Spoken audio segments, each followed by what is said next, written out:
To study, यानी एक तरह से ये फिजिक्स के एक ऐसी ब्रांच है जिसमें हम लोग लाइट के बारे में स्टडी करते हैं। ठीक है, to study the nature of light and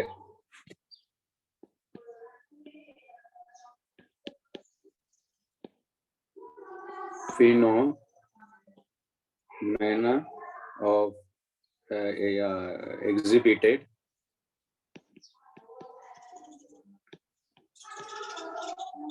by the light। ठीक है, तो यहाँ ऑप्टिक्स को हम लोग दो पार्ट में डिवाइड करते हैं। एक है ज्योमेट्रिकल ऑप्टिक्स, इसी को हम लोग रे ऑप्टिक्स भी बोलते हैं। क्यों बोलते हैं अभी इसके बारे में बताएंगे। दूसरा है फिजिकल ऑप्टिक्स। फिजिकल ऑप्टिक्स को दो पार्ट में डिवाइड किया गया है। एक है वेव ऑप्टिक्स और दूसरा है क्वांटम ऑप्टिक्स।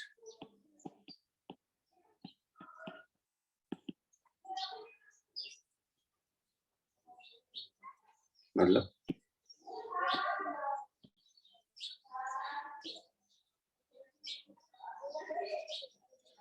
यूनिट मेजरमेंट का पार्ट है, मैं समझा नहीं, वो तो हो गया topic.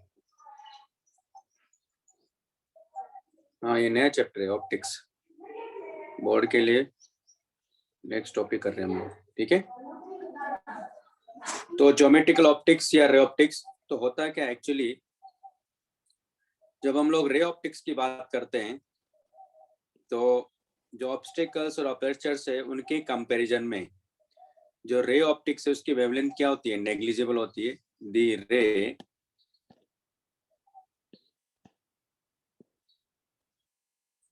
Of the wavelength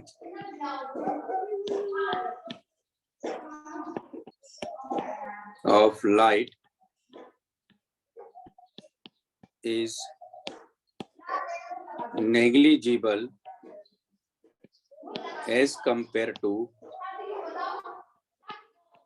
obstacle और aperture। मतलब ये है कि लाइट को हम लोग एज ए वेव देखते हैं तो आपको मालूम है कि ये इसकी वेवलेंथ होती है, तो ये तो फिर भी मैंने बड़ी साइज की बना ली है, और भी छोटी होती चली जाती है ना, बिल्कुल पास पास होगी, यानी नेग्लिजिबल वेवलेंथ होगी। तो रे अगर इस डायरेक्शन में जा रहा है, लाइट इस डायरेक्शन में जा रहा है, तो हम लोग इसको एज अ रे ऐसे ट्रीट करते हैं, यानी एक तरह से ये इस तरह से इसको ट्रीट करेंगे हम लोग। क्यों? क्योंकि इसकी जो वेवलेंथ है वो काफी नेग्लिजिबल है एज कंपेयर टू ऑब्स्टेकल और अपर्चर।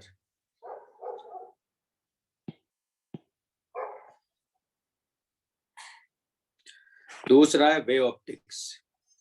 इसमें हम लोग वेव को, यानी यहाँ जो ऑब्स्टेकल्स हैं और जो अपर्चर है उनकी जो साइज है वो वेवलेंथ के, मतलब जो वेवलेंथ है लाइट की उसकी जो साइज है वो कंपेरेबल होती है। ठीक है, यानी लगभग उन्हीं के आसपास होती है जो ऑब्स्टेकल्स और अपर्चर्स होंगे। तो उस केस में हम लोग इसको वेव ऑप्टिक्स जानते हैं। ठीक है, और वेव है तो इस तरह से इधर जा रही है, यानी wavelength of light is comparable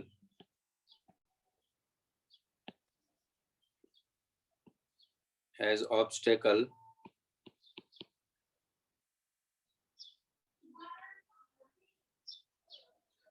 और aperture।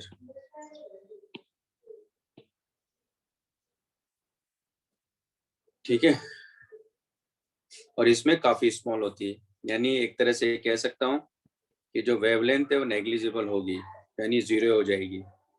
ठीक, तो वे ऑप्टिक्स में हम लोग क्या क्या पढ़ते हैं ये आपको 12th में बात करेंगे। वैसे तो मैं बताता हूँ, जैसे पोलराइजेशन हुआ, डिफ्रेक्शन हुआ, इंटरफेरेंस हुआ, ये वे ऑप्टिक्स का पार्ट है। फिर एक क्वांटम ऑप्टिक्स। क्वांटम ऑप्टिक्स में हम लोग लाइट को एक क्या करते हैं, एक तरह से पैकेट्स से, ये पैकेट्स, तो इनको हम बोलते हैं फोटोन। ठीक है, इनको क्या बोलते हैं, फोटोन। यानी इसमें क्वांटम ऑप्टिक्स की जब बात करते हैं तो पार्टिकल का नेचर कैसा मानते हैं, पार्टिकल मानते हैं। इसमें हम लोग फोटो इलेक्ट्रिक इफेक्ट के बारे में बात करेंगे। ओके, और वेव ऑप्टिक्स में जो लाइट है उसको एज अ वेव ट्रीट करते हैं। क्यों ट्रीट करते हैं उसका रीजन भी मैंने आपको बताया, क्योंकि जो वेवलेंथ है वो कंपेरेबल है ऑब्स्टेकल और अपर्चर के। ओके, पॉइंट समझ में आया?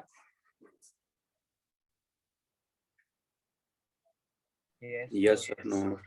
तो अभी हम लोग सिर्फ इस यहाँ ज्योमेट्रिकल ऑप्टिक्स की बात करते हैं। अच्छा, ज्योमेट्रिकल ऑप्टिक्स क्यों कहते हैं भाई? ये तो समझ में आ रहा है कि ये रे ऑप्टिक्स है। ज्योमेट्रिकल ऑप्टिक्स इसलिए कहते हैं क्योंकि यहाँ ज्योमेट्री के जितने भी कॉन्सेप्ट आपने सीखे सारे एप्लीकेबल है, इसलिए हम लोग इसको ज्योमेट्रिकल ऑप्टिक्स भी बोलते हैं। लिख लीजिए।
लिख लिया आप लोगों ने?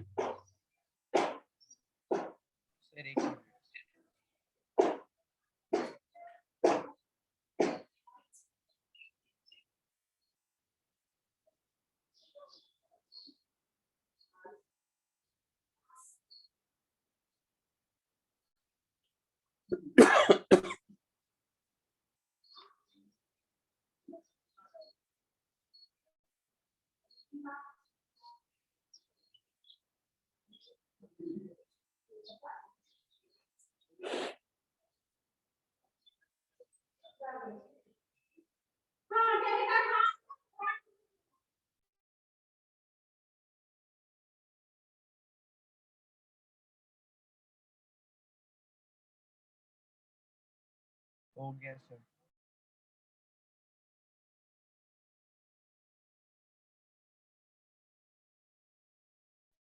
लिख लिया?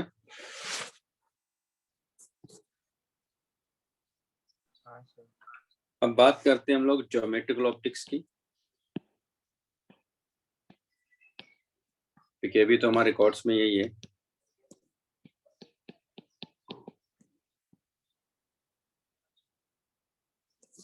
तो ज्योमेट्रिकल ऑप्टिक्स में भी हम लोग दो पार्ट में इसको डिवाइड करेंगे,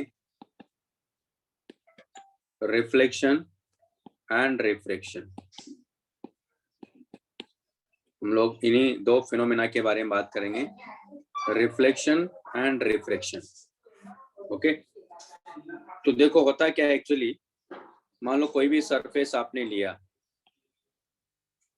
और लाइट मान लो यहाँ से इंसिडेंट हुई, तो क्यू यूनिट एनर्जी मान लो इंसिडेंट हो रही है, तो होता क्या है, इसमें से कुछ पार्ट का रिफ्लेक्शन हो जाता है, कुछ पार्ट इसमें एब्जॉर्ब हो जाता है और कुछ पार्ट इसमें ट्रांसमिट हो जाता है। तो Q इक्वल टू होगा QR plus QA plus QT। ठीक, लेकिन हम लोग यहाँ एब्जॉर्प्शन की बात नहीं करेंगे, यहाँ सिर्फ रिफ्लेक्शन की बात करेंगे और ट्रांसमिशन की बात करेंगे। ओके, लेकिन एक्चुअल में ऐसा फिनोमिना होता ही है।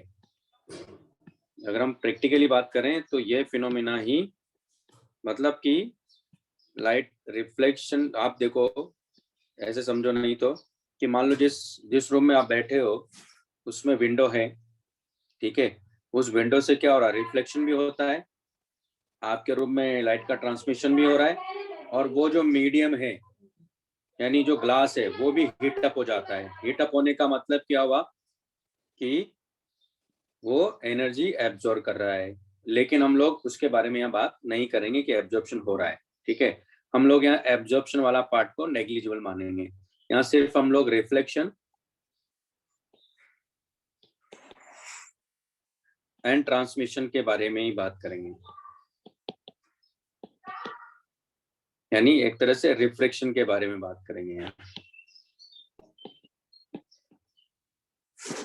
ठीक है, चलिए एक एक करके बात करते हैं। तो सबसे पहले बात करेंगे रिफ्लेक्शन को लेकर, लिख लीजिए इसको।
लिख लिया? Yes, sir. Yes, sir.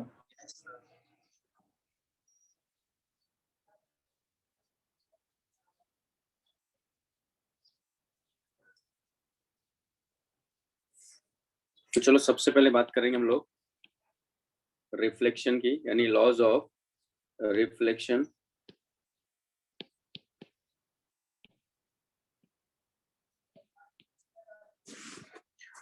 तो ये एक रिफ्लेक्टिंग सरफेस है,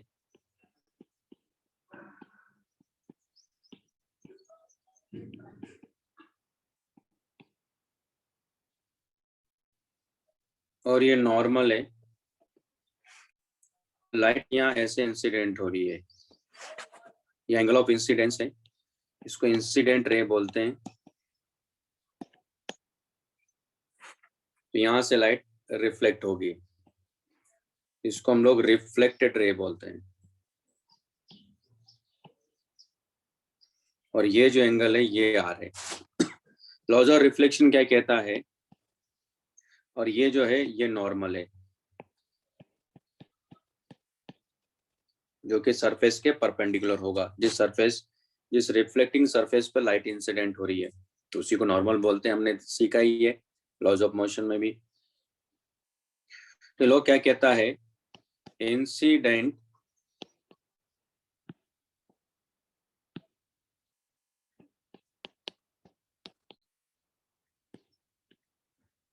ray, normal and reflected ray all lie in a same plane and meeting at the reflecting surface. Okay. Second, angle of incidence is equal to angle of reflection. And angle of incident ray और normal के बीच का जो angle होगा, angle between the normal and incident ray, that is called angle of incidence. Angle between the normal and reflected ray, that is called the angle of reflection. मतलब angle I is equal to angle R. ये second law हो गया, लिख लो इसको.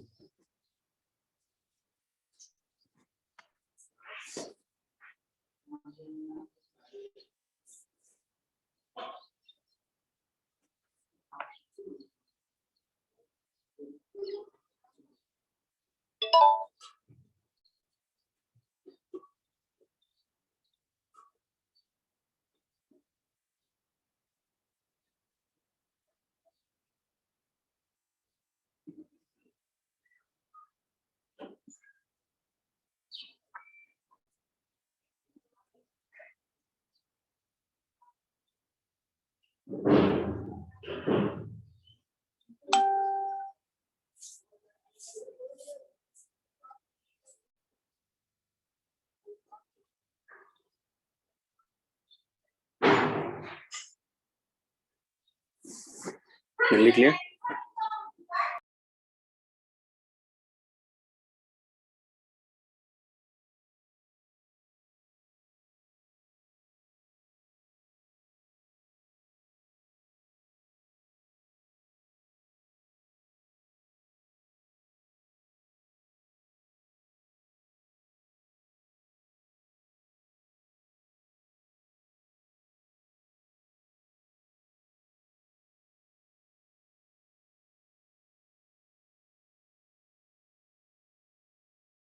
हो गया sir.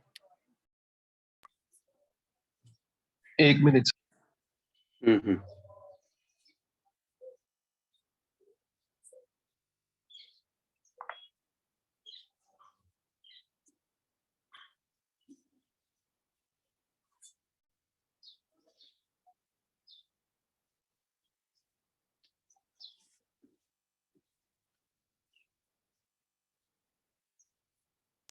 Sir वो फर्स्ट लॉ में सेम के बाद क्या लिखा?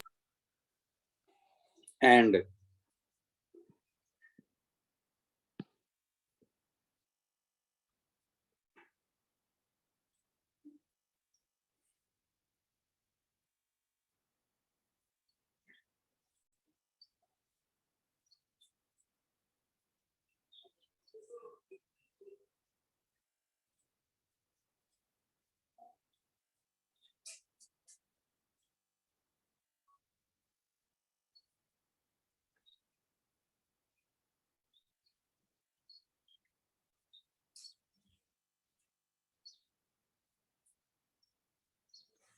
लिख लिया. हो गया सर. अब इसमें देखो क्या क्या हम लोग बात करेंगे यहाँ.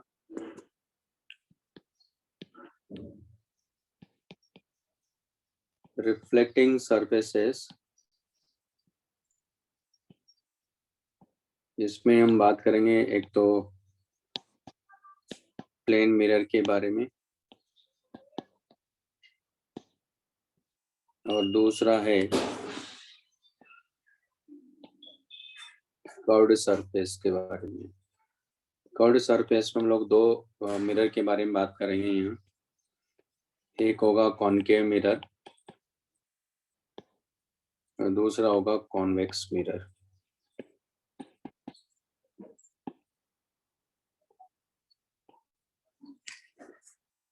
सबसे पहले प्लेन मिरर के बारे में बात करेंगे।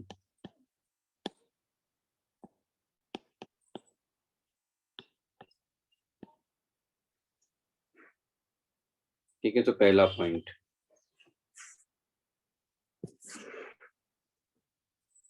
प्लेन मिरर में क्या होता है कि object distance from the plane mirror is equal to object distance from the plane mirror is equal to image distance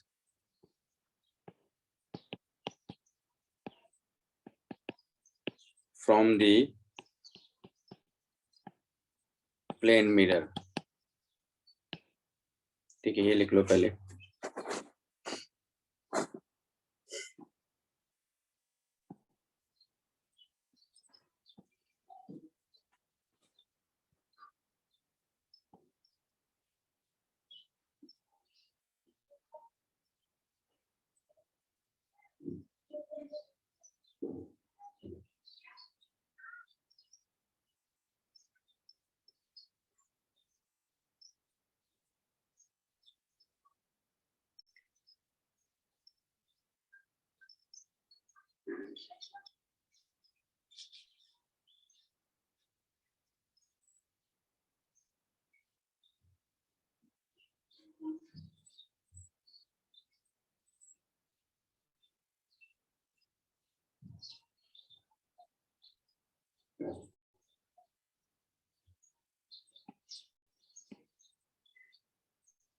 लिखिए।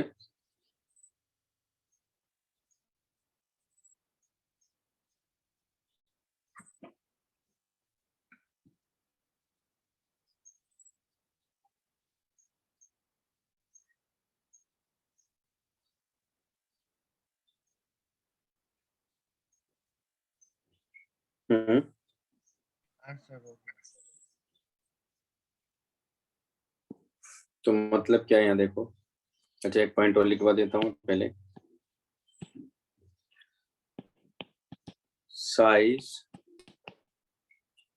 Size of the image will be as size of the object। जैसे हम लोग अपना चेहरा देखते हैं तो क्या हमारा चेहरा मोटा या पतला ऐसा कुछ होता है? नहीं होता है। इसका मतलब साइज क्या होती है? सेम ही होती है। तो अगर ये प्लेन मिरर है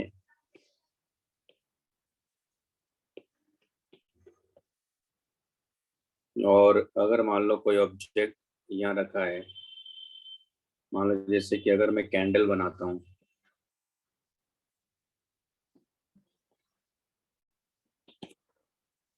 तो जिस साइज का एक कैंडल है और जितनी डिस्टेंस पर ये, मान लेते हैं डिस्टेंस यहाँ से ए है और इसकी जो हाइट है वो एच ओ है, मान लो हाइट ऑफ द ऑब्जेक्ट है। तो देखा ये, और देखते ही हम लोग रोज ही देखते हैं, है ना। ऐसा भी नहीं कि पहली बार आप देख रहे हुए, जैसे मैंने बोला तब आपने देखना शुरू किया, ऐसा भी नहीं है। तो सेम साइज का कैंडल आपको यहाँ मिलेगा, सेम हाइट का मिलेगा। ये हाइट ऑफ द इमेज है, ये distance of the image from the plane mirror है। तो ए इक्वल टू क्या होगा? बी, और एच ओ इक्वल टू क्या होगा? एच आई होगा। ठीक है, नहीं? लिख लो।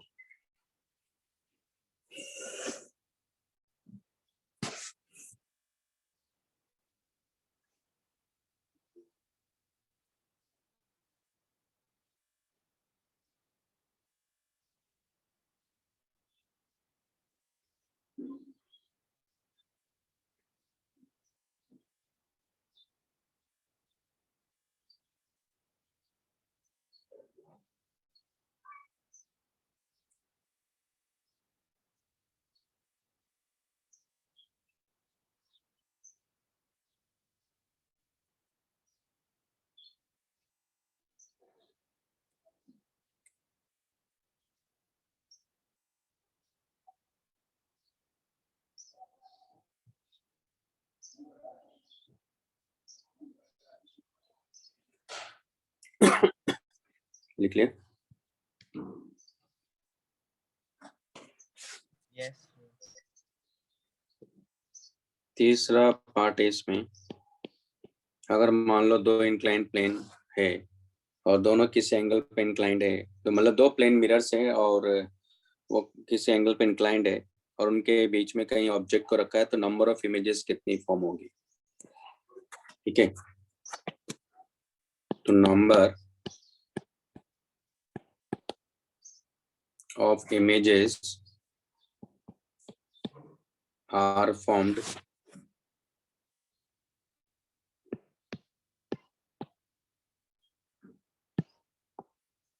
when an object is placed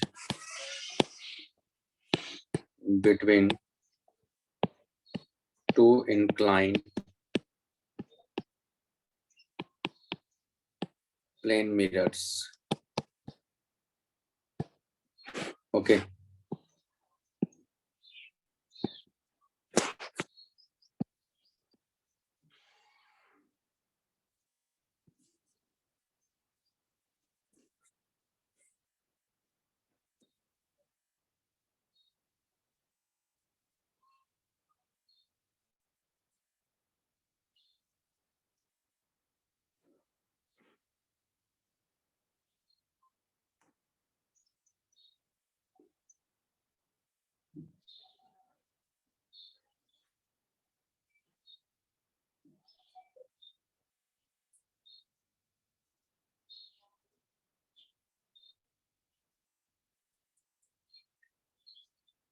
लिख लिया आप लोगों ने?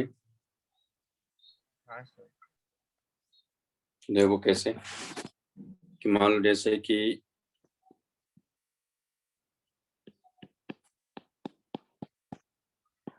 ये दो इंक्लाइंड प्लेन है और ये एंगल थीटा है और ऑब्जेक्ट यहाँ कहीं रखा है मान लो, तो आपको भी मालूम है कि एक इमेज इसमें बनेगी, है ना, फिर एक इमेज इसमें बनेगी। ऐसा नहीं कि दो इमेज बनेगी, ऐसा कोई गारंटी नहीं है। तो क्या कॉन्सेप्ट है, एक एक करके बात कर लेते हैं कि इफ, अच्छा इसमें क्या करना पड़ेगा, हाँ, if m equal to 360 by theta is even, ये डिग्री में है तो थीटा भी डिग्री में होगा, is even, then number of images will be as n equal to m minus 1। ठीक है, तो ये आपको याद रखना है, ये देखा गया कि नंबर ऑफ इमेजेस कितनी मिलेगी, m minus 1। देखो कैसे बताता हूँ मैं आपको, ये लिख लो पहले।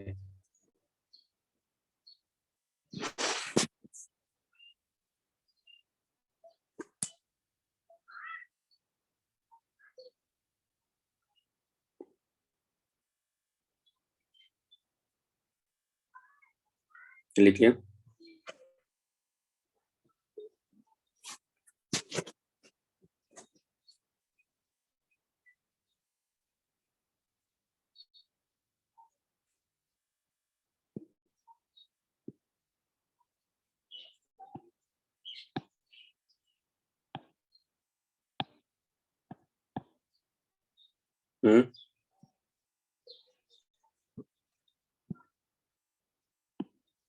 लिख लिया क्या? सर एक मिनट।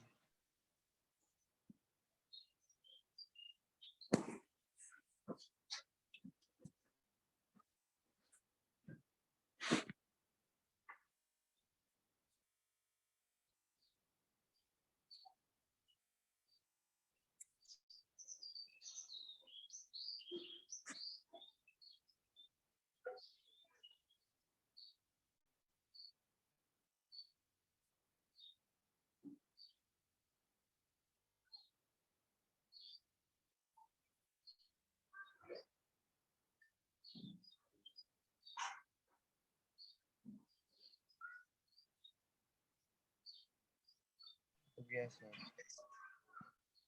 तो यहाँ जैसे एक एग्जांपल लेता हूँ मैं, if theta equal to 90 degree,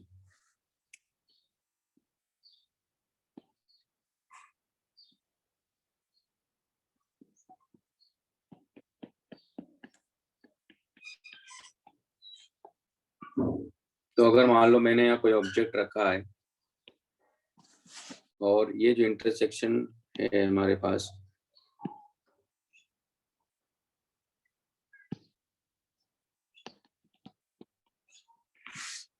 तो ये एंगल मैंने मान लो ये 30 डिग्री है, तो ये एंगल कितना होगा, 60 डिग्री है। तो यहाँ से परपेंडिकुलरली देखना होता है, तो क्योंकि ये डिस्टेंस और उतनी डिस्टेंस पर इमेज मिलेगी अपने को, यानी I1 इमेज है, ये एंगल कितना होगा, 30 डिग्री होगा। क्यों? क्योंकि बेस दोनों का सेम है ट्राइंगल का, और ये लेंथ और ये लेंथ भी इक्वल है, ये 30 डिग्री होगा। अब मैंने क्या कहा, एम निकालो पहले, 360/90 ना, कितना आ रहा है, 4, इवन आ रहा है, तो नंबर ऑफ इमेजेस कितनी मिलनी चाहिए, 4 - 1 = 3, तो एक इमेज तो मिल गई अपने को। इसको एक्सटेंड करते हैं और इस वाली मिरर को भी एक्सटेंड करते हैं, इधर मिरर नहीं है लेकिन ऐसे एक्सटेंड कर रहे हैं। तो अब आप देखो कि इस ऑब्जेक्ट की इस प्लेन मिरर से, यानी अगर ये M1 है और ये M2 मिरर है, तो जितनी डिस्टेंस पर उतनी डिस्टेंस पे यहाँ देखेंगे हम लोग।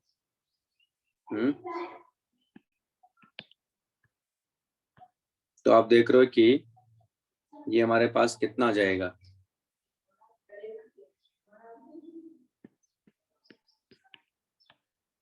एक इमेज यहाँ मिलेगी अपने को, क्योंकि ये डिस्टेंस और ये डिस्टेंस इक्वल होना चाहिए, तो ये एंगल कितना मिलेगा, 60 डिग्री। ठीक है, अब ध्यान से देखिए, दो इमेज दिख रही है, लेकिन एक्चुअल में तीसरी इमेज कैसे बनेगी। ये जो M1 मिरर को मैंने एक्सटेंड किया है, ये उसके I2 किधर है, उसके राइट में है ना। M1 जो प्लेन मिरर है उसके राइट में है, तो फिर से इसकी वजह से भी तो मिलेगा अपने को। तो ये एंगल अगर 30 डिग्री है, तो इसकी वजह से एक इमेज यहाँ मिलेगी ना अपने को, और ये एंगल भी कितना होगा, 30। अब आप यहाँ एक बार देखो, I1 को देखो, I1 क्या है, M2 के अब ऊपर है, तो इससे भी तो एक इमेज मिलेगी, लेकिन ये क्योंकि एंगल कितना 60 डिग्री है, और ये एंगल भी तो 60 डिग्री है, इसका मतलब इसकी वजह से जो इमेज है वो क्या कर जा रही है, कॉन्साइड कर जा रही है, तुम्हारे पास I3 इमेज मिलेगी। तो इस केस में 3 इमेजेस हैं। ओके, पहला पॉइंट तो ये। दूसरा, ये जितनी भी इमेजेस, क्योंकि हम बात कर रहे हैं 360/θ, यानी जितनी भी इमेजेस और ये ऑब्जेक्ट है, मालूम है सबके सब ये सर्कल पे लाई कर रहे हैं।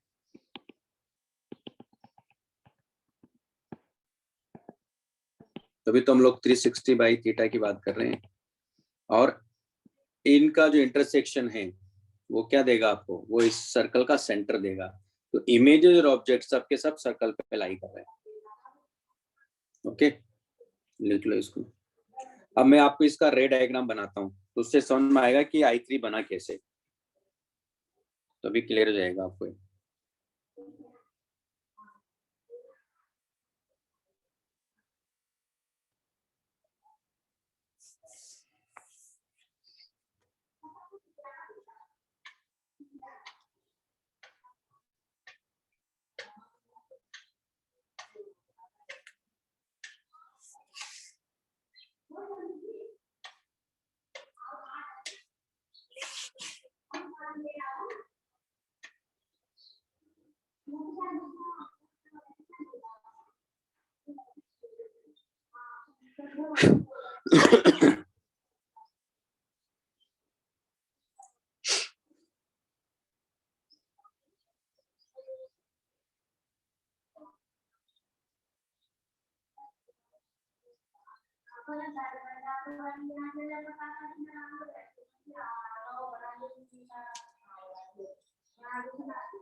एक मिनट। हाँ,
क्लियर भाई है ना? अब देखो बन कैसे रहा है, इसके बारे में थोड़ा बात करते हैं।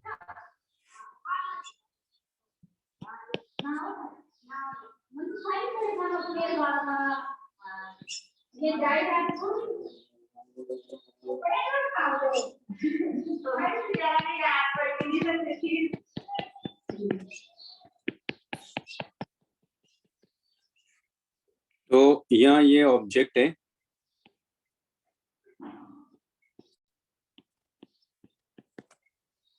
तो यहाँ से देखो, यहाँ से रे गई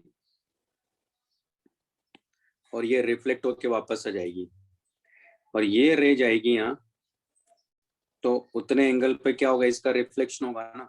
ये तो लॉ सीखे हमने, फिर सीखा तो क्या सीखा। फिर दूसरी रे ले लो, तो या वैसे तो देखो इसको, देखो यहाँ, इसको एक्सटेंड करो पीछे,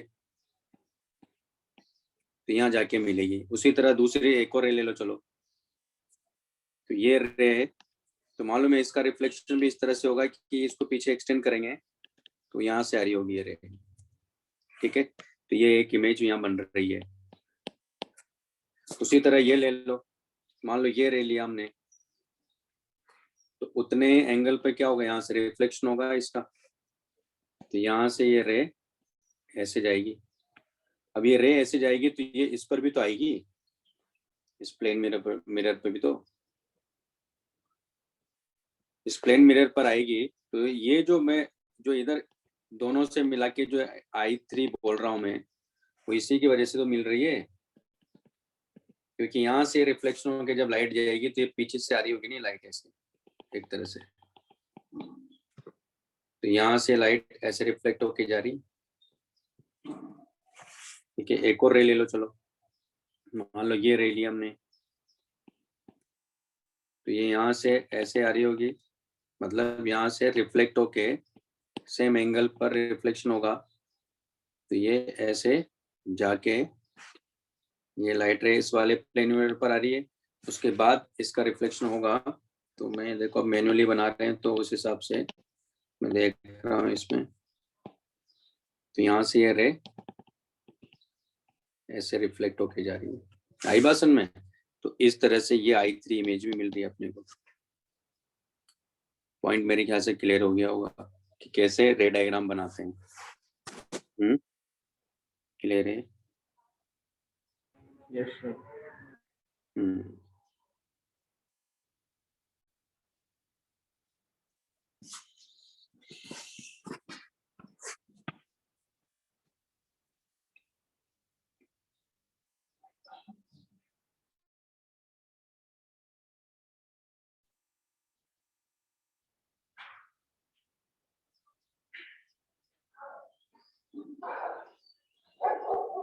तो ऐसे समझ सकते हो कि मान लो जैसे कि ये दूसरी रे है,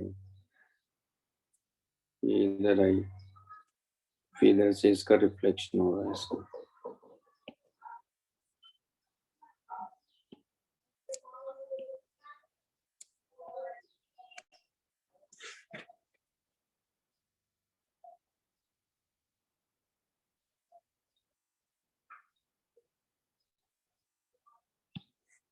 जैसे ये रे गई,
बना लिया।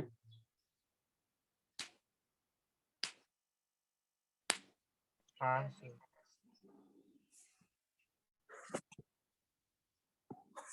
नेक्स्ट हमारे पास में B,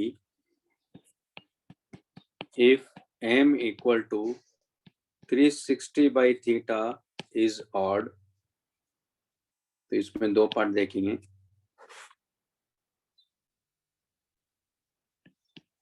then number of images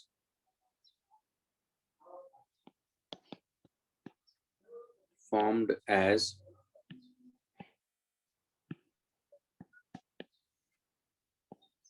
n equal to m minus 1 if object is placed at angle bisector.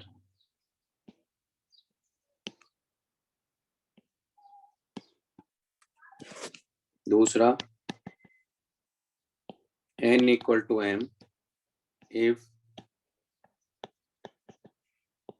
object is placed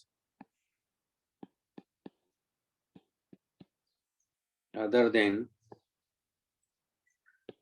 angle bisector. दोनों ही समझाए तो हमें लिख लो इसको।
लिख लिया। Yes, sir. अब जैसे एग्जांपल है हमारे पास में थीटा इक्वल टू 120 डिग्री मान लो, तो m equal to 360 divide by 120 degree equal to कितना था 3, जो कि ऑड है। अब इसमें देखो आप,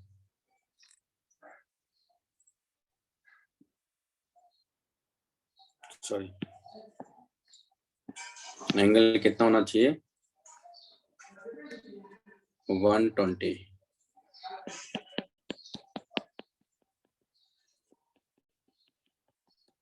एंगल बाइसेक्टर पे अगर हम लोग रखते हैं, ये 60 डिग्री, ये 60 डिग्री, ऑब्जेक्ट यहाँ है। अब आप खुद ही देखिए ये एंगल कितना है, 60 डिग्री है कि नहीं।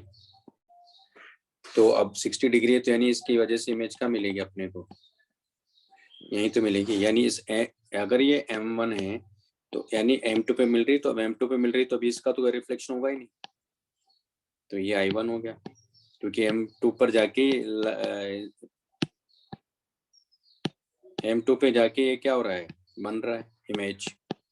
तो एक इमेज यही बनेगी बस, अब इससे रिफ्लेक्शन होगा ही नहीं, क्योंकि इमेज तो यही है, इसी पर बन रही एक तरह से M2 पर ही, तो एक इमेज बनी। उसी तरह यहाँ देखो आप, इसको एक्सटेंड करो, ये भी कितना है, ये भी 60 डिग्री है।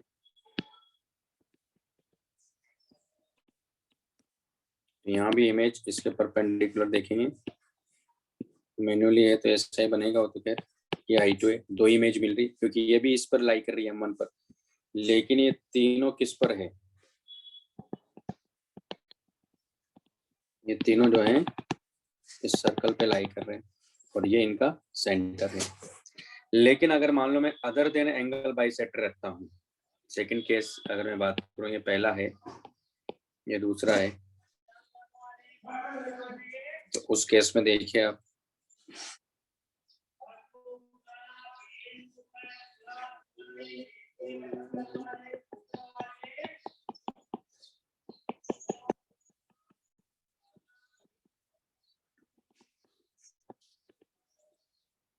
मान लो अगर ऑब्जेक्ट को मैं यहाँ रखता हूँ, इस पर ये 90 डिग्री है,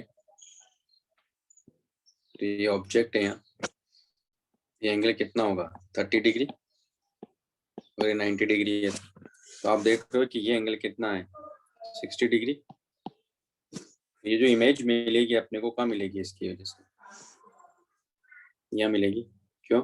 क्योंकि इसको यहाँ मिलाओ, एंगल कितना होना चाहिए 30 डिग्री, एक इमेज ही आ गई। अब आप देख रहे हो कि ये M2 के ऊपर है, अबव है, इसका मतलब ये एंगल कितना है 30 डिग्री। तो एक इसकी वजह से भी इमेज मिलेगी एक तरह से, तो ये I2 इमेज होगी, और ये एंगल कितना है 30 डिग्री। ठीक, अब ये दोनों, ये अब हो गया इसका। तो अब इसका देखते हैं, इसको एक्सटेंड करो, एंगल कितना है 60 डिग्री, लेकिन M2 की वजह से इमेज कहाँ मिलेगी अपने को, यहाँ मिलेगी। अब ये M1 के क्या है, बियॉन्ड है, ये I3। इमेजेस कितनी मिल रही है इसमें, देखो 3 मिल रही है ना। अदर देन एंगल बाइसेक्टर रखोगे तो इमेजेस कितनी मिल रही, 3, और इसमें कितनी मिल रही इमेजेस, इसमें 2 और इसमें 3 मिल रही, अदर देन एंगल बाइसेक्टर रखा था। और ये तीनों और ये ऑब्जेक्ट, ये किस पे लाई कर रहे हैं, सर्कल पे लाई कर रहे हैं।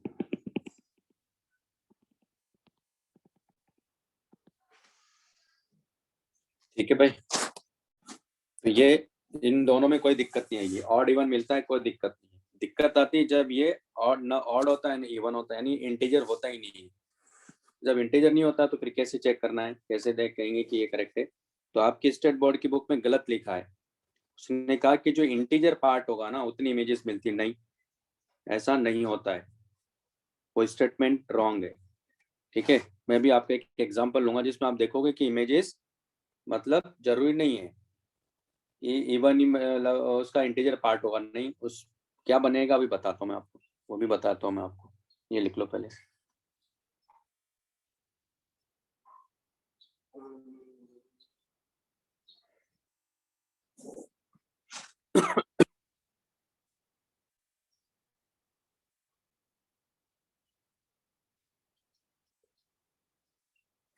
तो इसमें नंबर ऑफ इमेजेस 3 है, और इसमें नंबर ऑफ इमेजेस 2 है।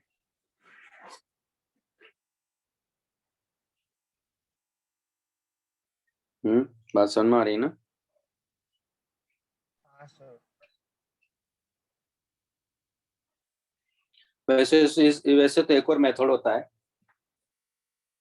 लेकिन अभी आपके यहाँ था नहीं है। अभी वो जब आपको 12th में पढ़ाएंगे ज्योमेट्रिकल ऑप्टिक्स तो मैं बताऊंगा एक और मेथड है, तभी उतना जानने की जरूरत नहीं है, अभी जितना बोर्ड में उतना ही समझना है।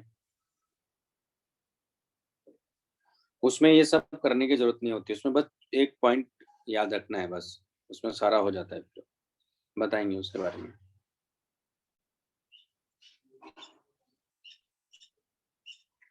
ये तो है ही, लेकिन एक और मेथड है।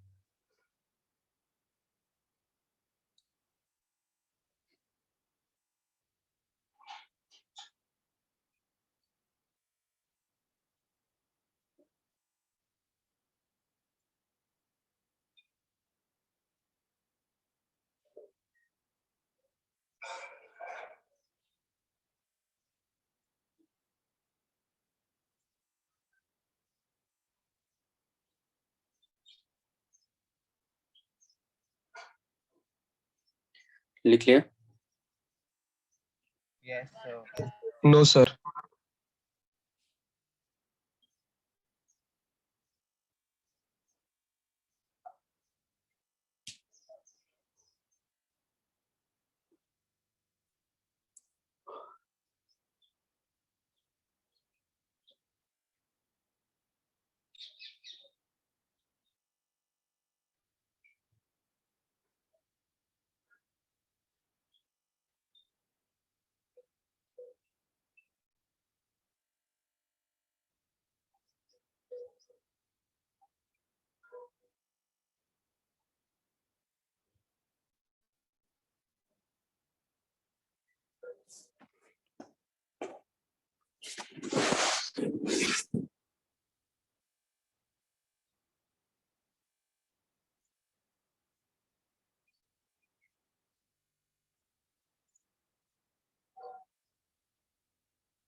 हो गया सर।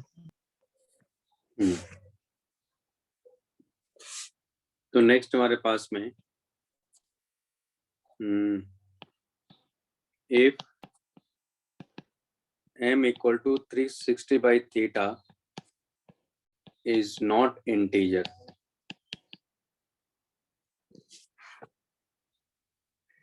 then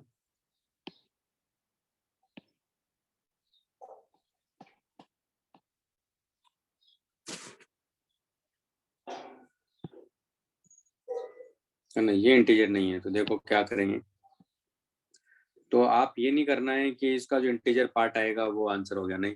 जैसे एग्जांपल लेता हूँ मैं, मान लो थीटा इक्वल टू 110 डिग्री है मान लो, तो आप देखो एम की वैल्यू क्या आ रही है यहाँ, 360 बाई 110 डिग्री, है ना।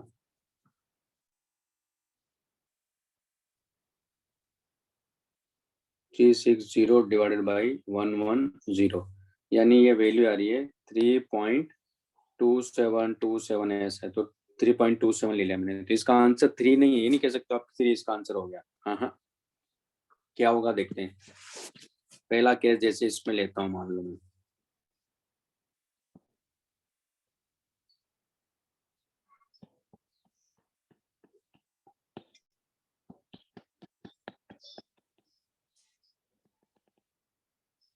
तो ये हमारे पास में 110 है, तो ये कितना है, 70 डिग्री है। मान लो मैंने ऑब्जेक्ट को यहाँ कहीं रखा,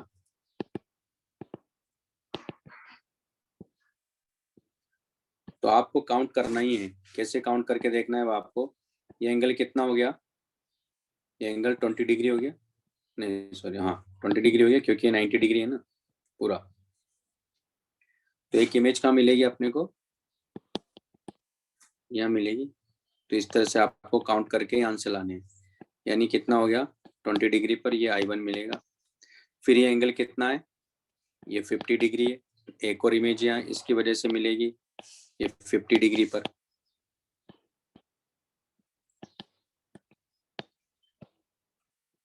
तो ये I2 है, ठीक। अब उसी तरह यहाँ देखो आप, ये 90 डिग्री है, तो इस केस में देखो इमेजेस कितनी मिल रही है,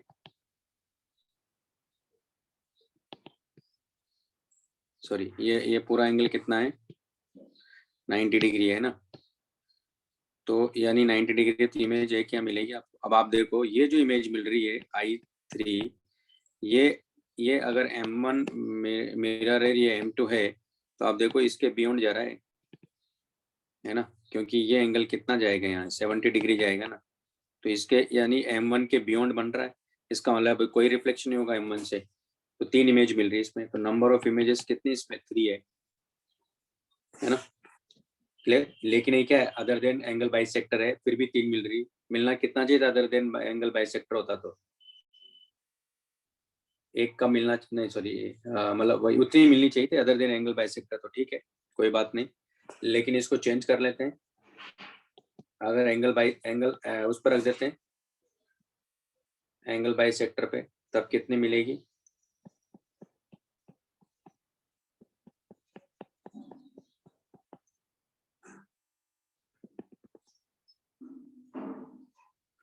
एंगल बाइसेक्टर पे रखते हैं।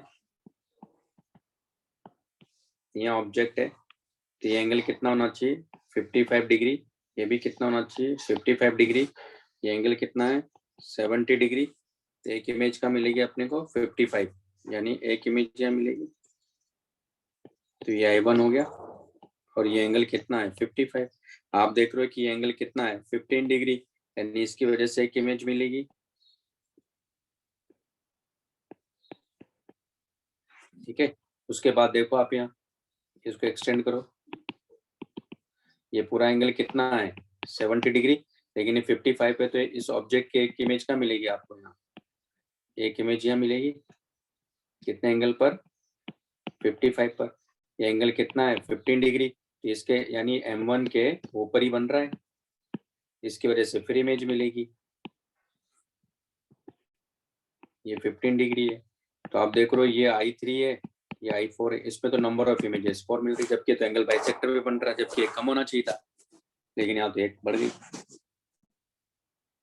आई बात सुन में, इसलिए आप ये नहीं कह सकते इसका आंसर 3 होगा, नहीं, इसका आंसर 4 भी हो सकता है, डिपेंड करेगा वो कैसे ऑब्जेक्ट को रखा गया है।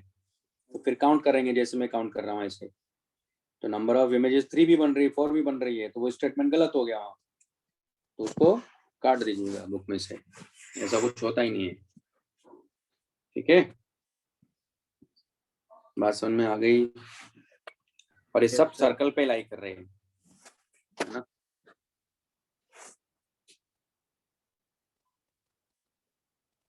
और यहाँ इस केस में कोई रूल नहीं लगेगा कि एंगल बाइसेक्टर पे होगा तो एक कम हो जाएगा, ऐसा कुछ नहीं है। आपको जैसे एंगल के साथ मैं काउंट कर रहा हूँ ऐसे काउंट करना होगा। तो इस पॉइंट का थोड़ा ध्यान रखना है। बाकी जो ए और बी जो 2 पॉइंट बताएं वो तो कैसे भी लगाओ, अगर इवन मतलब इंटीजर आ रहा है, अब बस ये चेक करना है कि ऑड है कि इवन है, उसके हिसाब से आपको बना देना है। इसमें सोचना पड़ेगा थोड़ा आपको।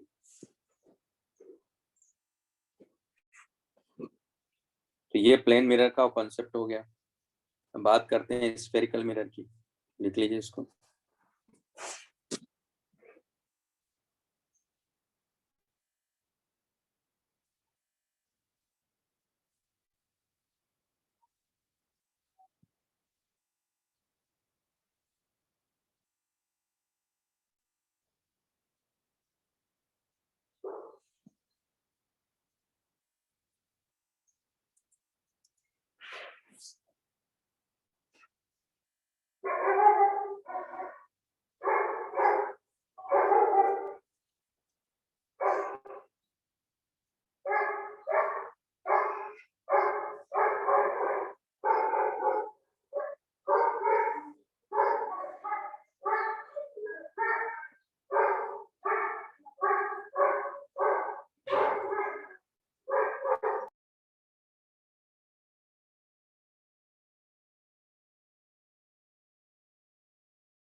लिख लिया आप लोगों ने?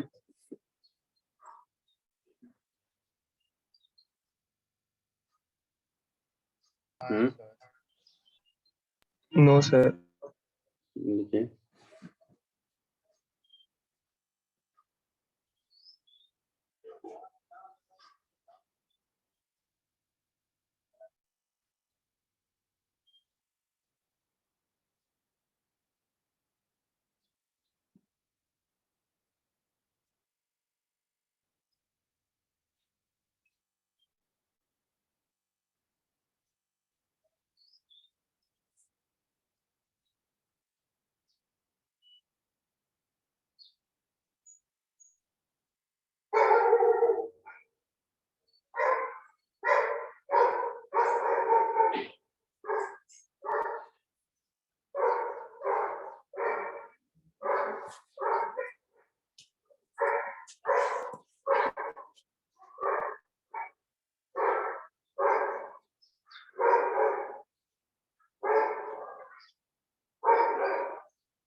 लिख लिया?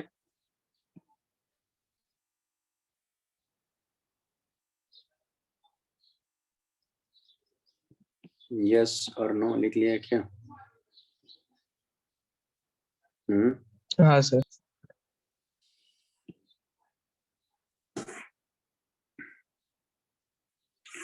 नेक्स्ट है स्फेरिकल मिरर।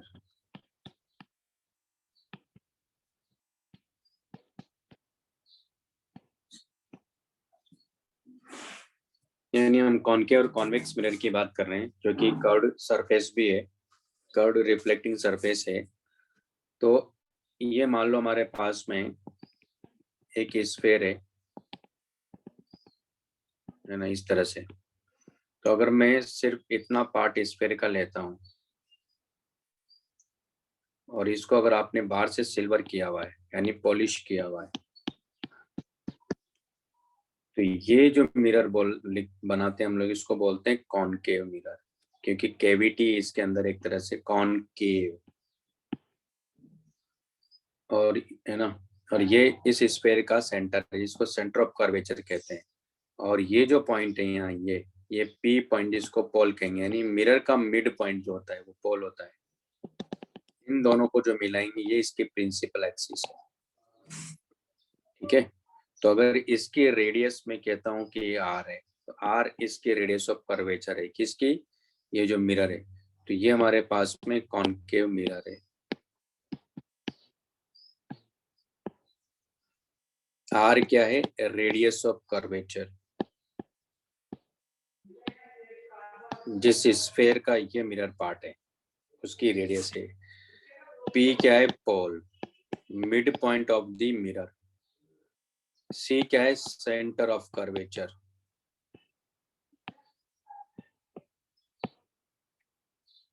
ओके, ये लिख लीजिए।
तो अगर अब जैसे ये हमारे पास में कॉन्वेक्स मिरर,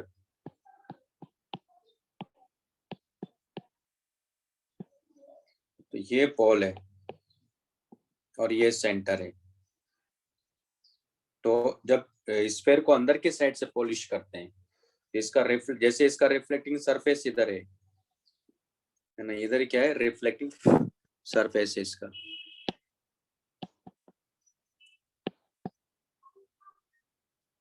और इसका रिफ्लेक्टिंग सरफेस इधर है।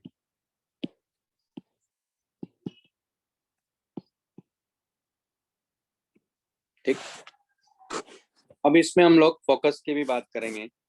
तो फोकस क्या है, फोकल लेंथ क्या है, उसके बारे में बात करेंगे।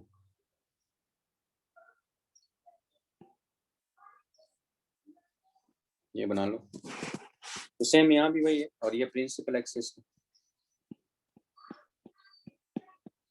यहाँ भी पी वही है, सी वही है, दोनों में सेम ही है, प्रिंसिपल एक्सिस। यहाँ भी सी से पी होती हुई जो लाइन जा रही है वो प्रिंसिपल एक्सिस ही है।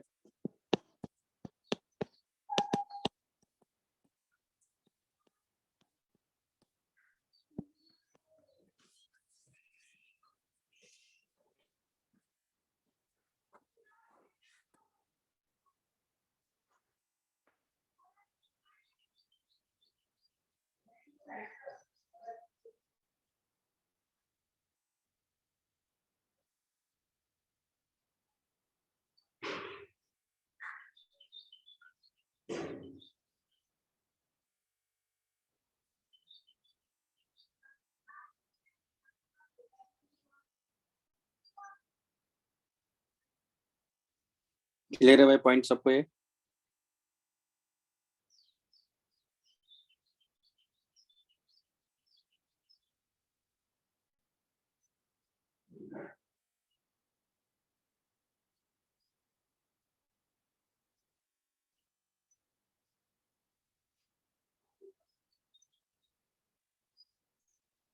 Yes or not? Yes, sir.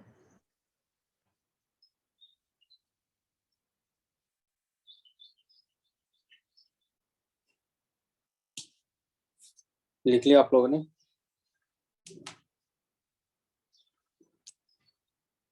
Yes, sir.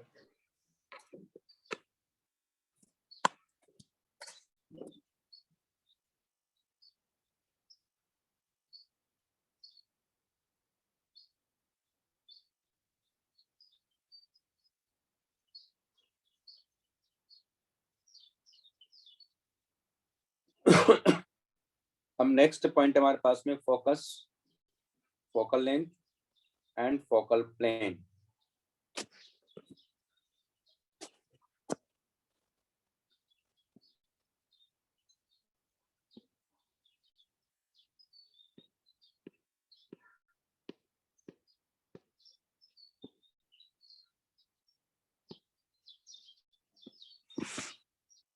तो नेक्स्ट है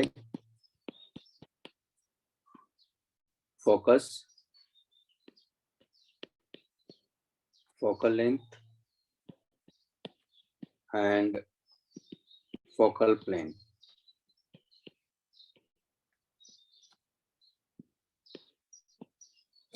तो होता क्या है कि कोई भी मिरर ले लो आप, कॉन्वेक्स ले लो या कॉनकेव ले लो, मैं कॉनकेव ले लेता हूँ।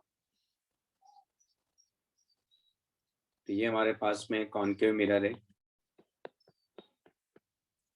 और ये इसका पोल है और ये इसका प्रिंसिपल एक्सिस है, ये इसका सेंटर ऑफ कर्वेचर है, ये पोल है। तो कोई भी रे जब प्रिंसिपल एक्सिस के पैरेलल आती है, ठीक है, तो रिफ्लेक्शन के बाद, क्यों? क्योंकि ये देखो, ये इसका नॉर्मल तो ये होगा ना।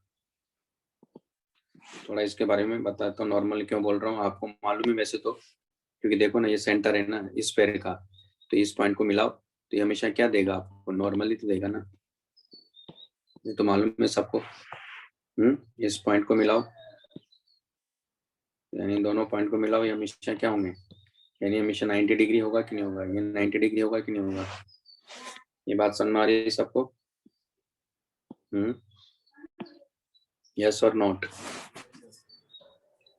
यस तो अगर इसका मतलब नॉर्मल है तो ये एंगल और ये जब रिफ्लेक्ट होके जाएगा तो ये एंगल दोनों इक्वल होंगे कि नहीं होंगे। यही तो कॉन्सेप्ट सीखा हमने, यही तो लॉज ऑफ रिफ्लेक्शन है। इसका मतलब यहाँ जाके कट कर रहा है तो ये क्या है इसका, ये फोकस हो गया, और एफ क्या है यहाँ जो पॉइंट है, ये फोकस है। यानी जब भी प्रिंसिपल एक्सिस के पैरेलल जो भी रे आएगी वो फोकस से पास होगी, और एफ पी जो डिस्टेंस है पोल से एफ के बीच की डिस्टेंस, इसको हम बोलेंगे फोकल लेंथ।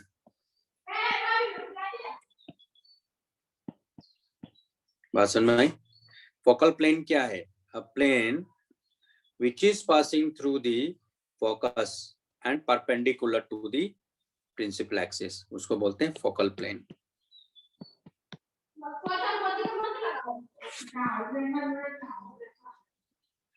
A plane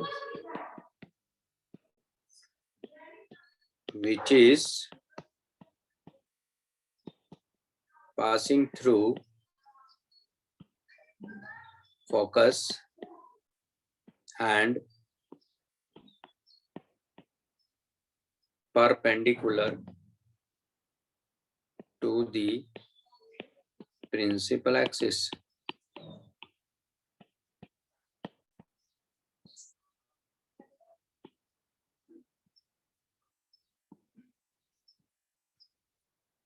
बात समझ में आ गई? क्या डिफरेंस है तीनों में? यस और नो?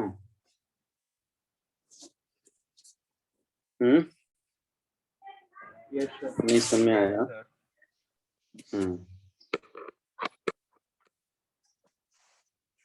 सबको समझ में आ रहा है? सुरभि समझ में आ रहा है क्या चल रहा है?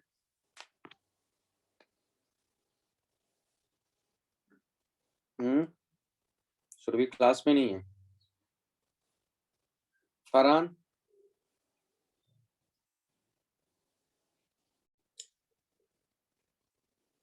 बेटा क्लास में हो? आर्यन गायकवाड़, मैसेज है।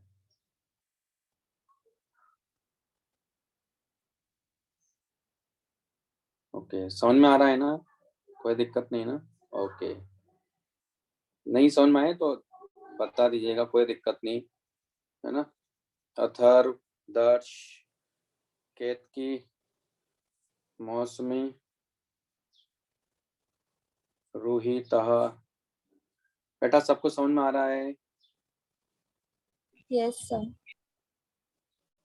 जुबिया, यश, यश तो खैर पहले मिला हूँ मैं। यश, जोशी, तेजस, Yes, sir.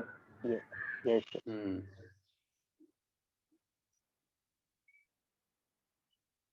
ठीक है, तो आज इतना ही करेंगे, ज्यादा करेंगे फिर दिक्कत हो जाएगी। और अगर आप लोग तैयार हो तो मैं आगे का पढ़ा देता हूँ, कोई दिक्कत नहीं। बोलिए।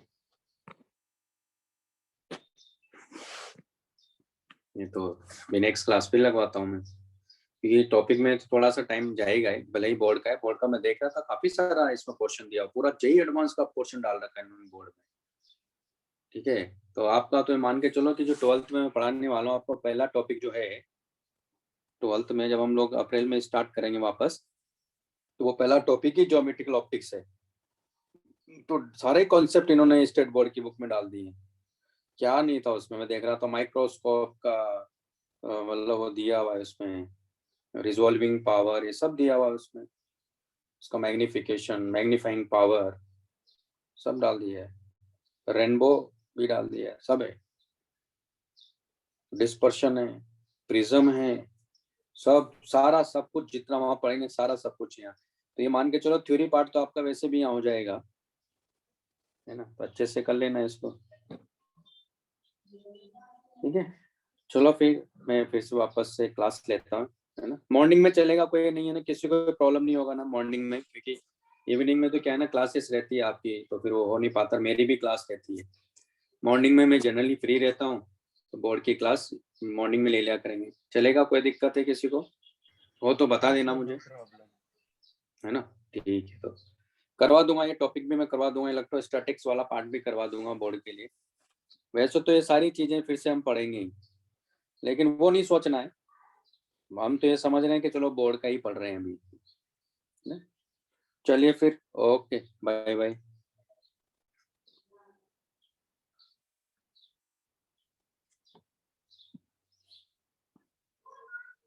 Bye sir, thank you. Okay, bye bye, bye bye, Bye, sir. Okay bye.